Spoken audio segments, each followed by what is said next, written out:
नमस्कार दोस्तों, आज हम ऐसी इंपॉर्टेंट चीज़ पर बात करने वाले हैं जिसकी बहुत ज़्यादा चर्चा नहीं होती है। बहुत सारी उसकी हेडलाइंस नहीं बनती, खबरों में बहुत ज़्यादा नहीं दिखता है, लेकिन ज़मीनी स्तर पर बहुत बदलाव ला रहा है। लोगों की ज़िंदगियां बदल रही हैं इससे।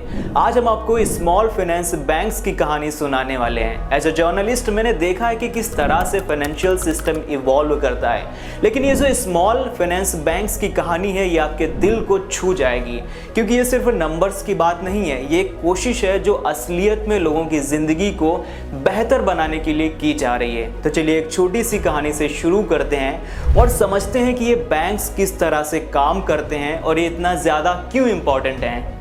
नमस्कार, कैसे हैं आप लोग? मैं हूं अभिराज और आप देखना शुरू कर चुके हैं राइजिंग भारत। देखिए, राजू भाई नाम के एक छोटे से दुकानदार हैं जो गांव में अपनी एक छोटी सी किराने की दुकान चलाते हैं। अब ये सोच रहे हैं कि इनको अपना धंधा थोड़ा सा बढ़ाना है। लोग इनको सजेस्ट करते हैं कि आप कोल्ड ड्रिंक्स भी बेचने लग जाओ, लेकिन इसके लिए तो इनको फ्रिज चाहिए होगा जो राजू भाई के पास नहीं है, तो अब इनको फ्रिज चाहिए। ऐसी ही कहानी है लक्ष्मी दीदी की। ये किसान है, ये अगले सीजन के लिए बीज खरीदने के लिए पैसों का इंतजाम कर रही हैं। तो कुल मिलाकर राजू भाई और लक्ष्मी दीदी दोनों के पास ही पैसे नहीं हैं, लेकिन इन दोनों को अपना बिजनेस बड़ा करना है। अब ये दोनों लोग एक बड़े बैंक के पास एक फैंसी ब्रांच में जाते हैं, सूट बूट वाले मैनेजर से मिलते हैं और लोन के लिए एप्लीकेशन डालते हैं, लेकिन सामने से जवाब आता है कि सॉरी, आपके पास ना तो क्रेडिट हिस्ट्री है और ना ही कोई कोलेट्रल है, हम रिस्क नहीं ले सकते, सॉरी आपको लोन नहीं मिलेगा। बेचारे दोनों का दिल टूट जाता है। अभी लोग क्या करेंगे?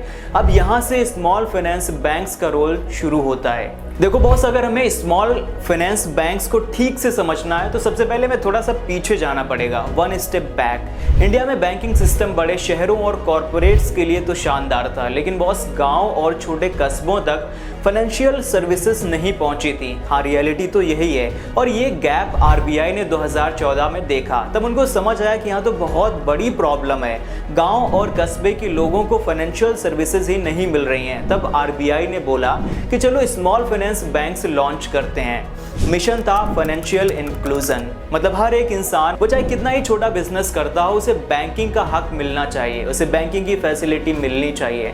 वक्त के साथ साथ ये आइडिया इवॉल्व हुआ। 2018 में आरबीआई ने अर्बन कॉर्पोरेटिव बैंक्स यानी कि यूएसबीज को एसएफबी बनने का ऑप्शन दिया। 2019 में ऑन टैप लाइसेंसिंग शुरू की, जिससे एनबीएफसीज और एमएफआईज भी एसएफबीज बन सकें। और अब 2024 में एलिजिबल एसएफबीज यूनिवर्सल बैंक्स बनने के लिए अप्लाई कर सकते हैं, जैसे कि एयू स्मॉल फाइनेंस बैंक ने अभी किया है।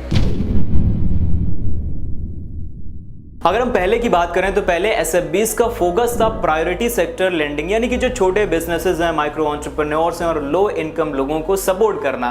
लेकिन जैसे जैसे कंपटीशन बढ़ा, आरबीआई ने और इंस्टीट्यूशंस को मौका दिया। शिवालिक मर्सेंटाइल कॉर्पोरेटिव बैंक एक यूसीबी 2021 में पहला बैंक बना जो एसएफबी बना।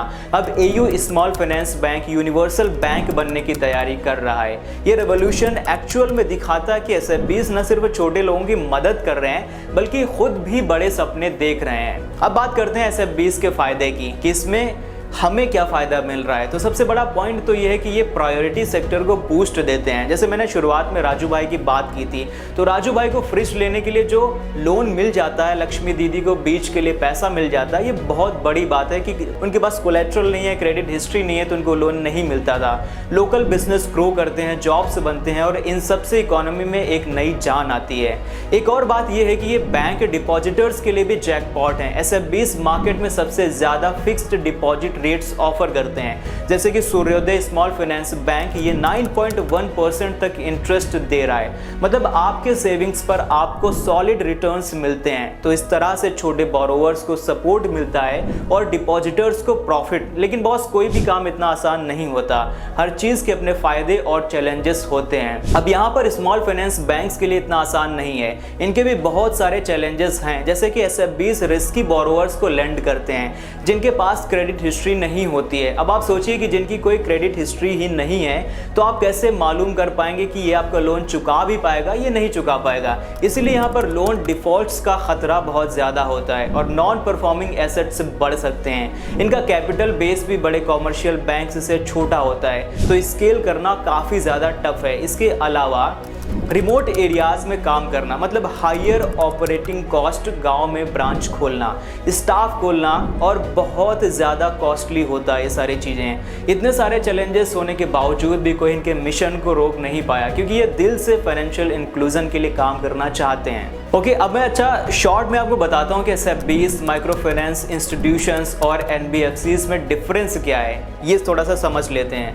देखो, इनमें से कोई बहुत ज़्यादा समय फ़र्क नहीं है, ये सभी छोटे बोरोवर्स को सर्व करते हैं, लेकिन इन सब के रूल्स अलग अलग हैं। स्मॉल फाइनेंस बैंक्स की बात करें तो ये फुल फ्लेज्ड बैंक्स हैं, ये डिपॉजिट्स ले सकते हैं और लोन्स दे सकते हैं। MFIs यानी कि इस माइक्रो फाइनेंस इंस्टीट्यूशंस, ये सिर्फ छोटे लोन्स देते हैं और ये डिपॉजिट्स नहीं लेते। अब आते हैं NBFCs यानी कि नॉन बैंकिंग फाइनेंशियल कंपनी, ये लेंडिंग करते हैं लेकिन सेविंग अकाउंट्स नहीं ऑफर करते। तो फाइनली अगर हम बात करें तो SFBs एक कंप्लीट पैकेज है बोरोवर्स के लिए, लोन और सेवर्स के लिए फिक्स्ड डिपॉजिट्स दोनों का solution. How to become SFB।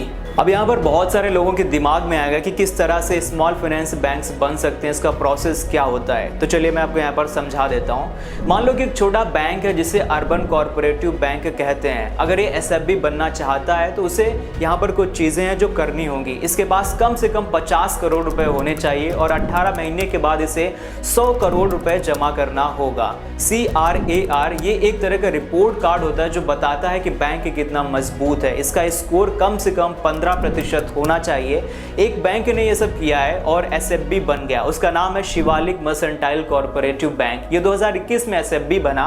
अगर SFB 5 साल तक अच्छे से काम करता है तो और बड़ा बनना चाहता है तो वो यूनिवर्सल बैंक बन सकता है। यूनिवर्सल बैंक एक सामान्य बड़ा बैंक होता है, जैसे तुम शहरों में हम सब देखते हैं। इसके लिए इसके पास 1000 करोड़ रुपए होने चाहिए। बैंक शेयर बाजार में लिस्टेड होना चाहिए, यानी कि लोग इसके शेयर्स खरीद सकें। इसके पास बहुत कम खराब लोन होने चाहिए। खराब लोन मतलब जिन लोगों ने बैंक से पैसे लिए और वापस नहीं किए हैं। ओके, अब बात करते हैं कि SFBs इतने ज्यादा हाई रेट्स क्यों देते हैं। देखिए, इसके 2 रीजंस हैं। SFB माइक्रो और स्मॉल एंटरप्राइजेस को हायर इंटरेस्ट पर लोन्स देते हैं, इससे इनकी ज्यादा कमाई होती है, तो इसलिए ये डिपॉजिटर्स को भी ज्यादा दे सकते हैं। और दूसरा ये है कि इन्हें डिपॉजिट बेस बढ़ाना है। बड़े बैंक्स जैसा इनका ट्रस्ट या ब्रांच नेटवर्क नहीं है, तो कहीं ना कहीं ये अपने रेट्स से कस्टमर्स को अट्रैक्ट करने की कोशिश करते हैं।